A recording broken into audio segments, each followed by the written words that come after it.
Before we get into some of my top trade candidates, I want to hear from you guys. Name a player who you think ends up getting traded before, of course, the NFL trade deadline. Lots of names you can go with, so sound off for me in the comments section. 15 trade candidates. First up, the obvious one, Cam Akers. The Rams are publicly shopping him again, which is it's kind of weird it's happened twice. I thought he was going to be the guy over Kyren Williams. We all take misses, folks. And Akers is fallen out of favor. The Rams have told every team, he's available. Come get him. Allegedly, teams have called. I think there's a chance he ends up getting cut. We'll see if that ends up happening or not. He doesn't make that much money. He's got like an under $1.5 million base salary. Super cheap. Not an issue. Akers, very much, though, on the trade block. Dark horse name, how about Rashaad Penny? I was convinced that a healthy Rashaad Penny was going to thrive in the Eagles' offense. Well, it's been DeAndre Swift and Kenny Gainwell. So Eagles don't have that much depth at running backs. Maybe they prefer to keep him. But maybe a team with some injuries at running back gets a bit desperate and says, we'll give you a 7th rounder or something for Rashaad Penny. Jonathan Taylor. Yeah, you knew he was going to be on this one. Everyone knew Taylor would be on this list. The Colts had, to be fair, a stupid asking price for Taylor. Asking for Christian Watson from the Packers or Jalen Waddle from the Dolphins. Be realistic. You're not getting a premier young potential number 1 wide receiver for a running back that you don't want to pay right now. That doesn't make sense for organizations. Now, Taylor's a very good football player. And depending on what happens over at least the next 2 games before Taylor can conceivably come back from his pup-less stint, maybe Indy bottoms out, loses their next 2. Maybe AR's season continues to be fun and electric, and they're 2-2 or 3-2. Ian Rappaport said they expect to have trade talks again, but the Colts have to drop their asking price. Maybe they can get a 2 or a 3. They're not getting a premier player back in exchange, however, for Taylor. So will the Colts trade Jonathan Taylor? Y for yes, N for no in the comment section. It is today's pinned comment, so if the ad comes here on YouTube, take advantage of it. Head down there and go vote. The Raiders actually have several players on this list. And by the way, for all players mentioned, it assumes their role stays small, gets smaller, or their team is bad. That's what happens with the Raiders here. What's going on in Vegas with Hunter Renfrow? He's due $6.5 million in salary. He has 1 target on 39 snaps this season. That is Hunter Renfrow, who we're not that far removed, as I double-check my notes here, Renfrow being a 1,000-yard receiver. Josh McDaniels comes in and goes, I don't want him getting the football. I get he's a slot only, but we've seen McDaniels work with slot guys, and I get Jacoby Myers and Adams get slot reps too. I don't understand how Renfrow has 1 target through 2 games on under 40 snaps. That does not make sense to me. Free Renfrow somewhere else. Zach Ertz, next up on our list. That is the Cardinals tight end. Ertz has not been bad. His salary does need to get figured out. That's kind of one of the big issues here in the contract or the trade potential negotiations. You'd want to free up snaps for your younger tight ends out there. But Ertz has an almost, including roster bonus, about a $9 million salary. Teams don't want to pay that. Heirs will have to eat money. You get a pick back for him and free up Trey McBride snaps. I think that actually might be a win-win if Arizona continues to not win football games. How about Jameis Winston? Jameis Winston has actually kind of settled into one of the funner spots of being an NFL player. You're just the trusted backup. It's Winston. He's our backup. He's good. Don't have to do anything. It's Blue Mountain State. You have the backup quarterback job. You're living life. But he might be an upgrade over Zach Wilson, right? By the way, Winston is making basically the vet minimum in terms of base salary. Very affordable contract to go trade for. Now, today's show is made possible by Game Time. I know producer Chris is not a planner, although he did buy your tickets for Friday a little bit earlier, but he used Game Time for his comedy show he's going to go to. Whatever you're going to, comedy or sports, maybe for most people watching right now, use Game Time because buying tickets to your favorite events should not be stressful. And Game Time is giving you $20 off when you use promo code NFLChat. You don't have to plan months in advance anymore. You can get tickets right up to the day of the event. They've got deals for them, exclusive flash deals on tickets for whatever football, basketball, baseball, concerts, whatever you're going to. Game Time is the spot to go. You'll get images of your seats, when you arrive. And as you pull that up, by the way, you can just take your phone and just move it left, move it right, and it's kind of a live photo. It'll show you what your seat actually looks like, and you're not ended up being the one guy who's blocked off because there's stadium around you and you can't actually see anything, which maybe you saw trending on Twitter. They take care of you with Game Time.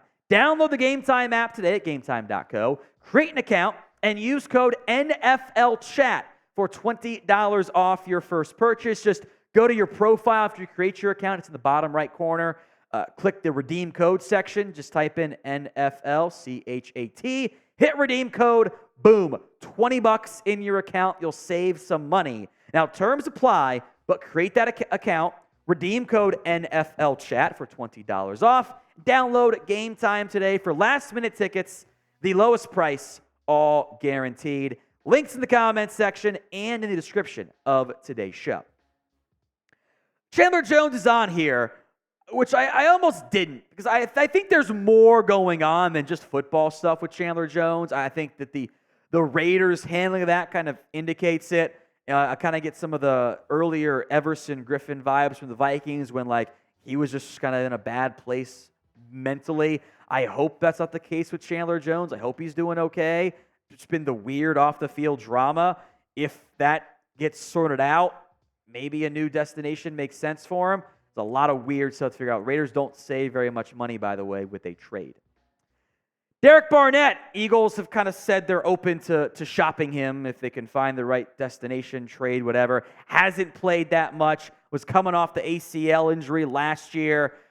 The sack numbers have never been that great. He kind of fell out of favor with a really good Eagles pass rushing unit around side of him. Former first-round pick. If a team needs a pass rusher late in the year because of injuries, or I should say late in the trade deadline process, Derek Barrnett makes a lot of sense for Philly.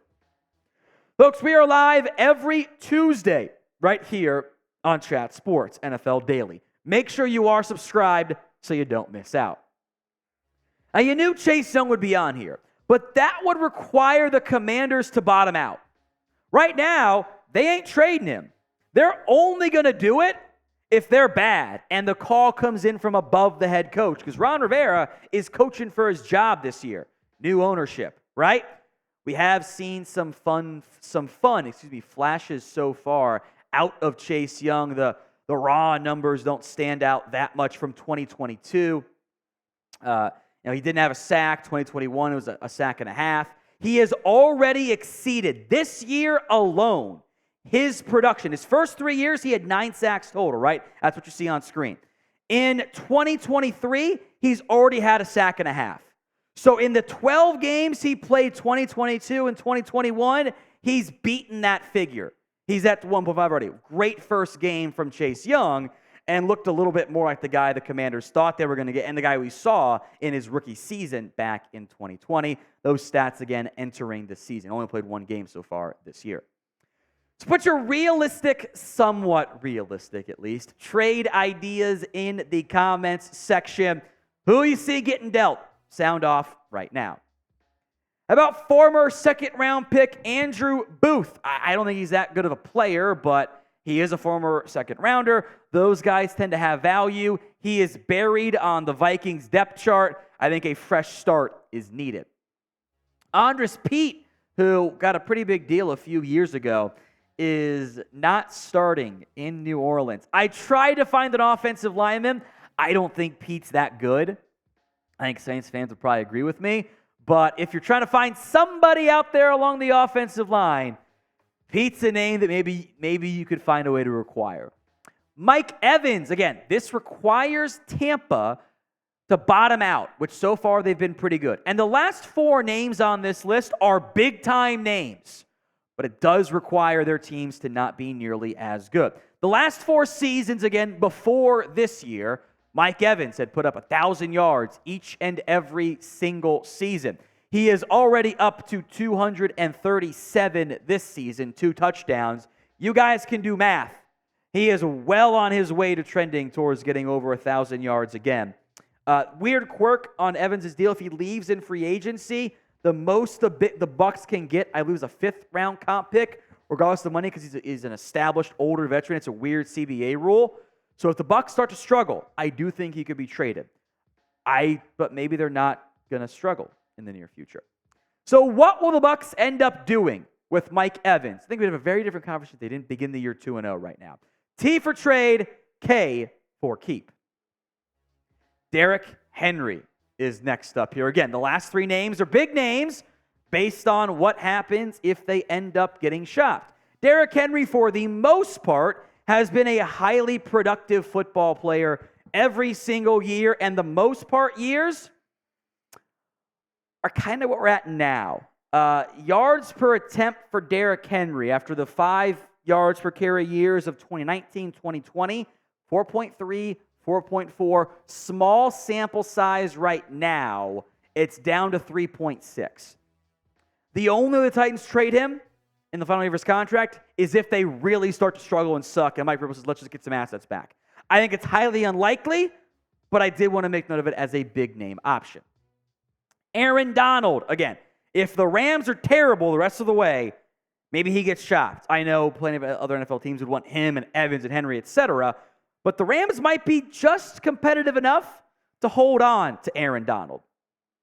And then our bonkers name, Davante Adams. Again, this absolutely requires a scenario in which the Raiders go, we suck. Let's tank for Caleb Williams. We'll dump the Jimmy Garoppolo contract as best we can. If the Raiders bottom out, you will at least see the rumors of Davante Adams trade. I'm sure the Jets would have been on that list. Now they're not. The Saints will be on that list because Derek Carr connection. And the contract isn't that bad. It's roughly $6.5 million minus whatever how many games are left of the contract for the base salary. That's affordable for anybody. Now, if I were the Raiders, I would not trade away Davante Adams. I don't think that they do. But if the Raiders get to the trade deadline, they win like one more game in their next 5, it is technically possible from a contract perspective. Although I don't think the Raiders will do it. I would not do it. But I promise you, you will hear those rumors, ideas, theories if the Raiders start to struggle.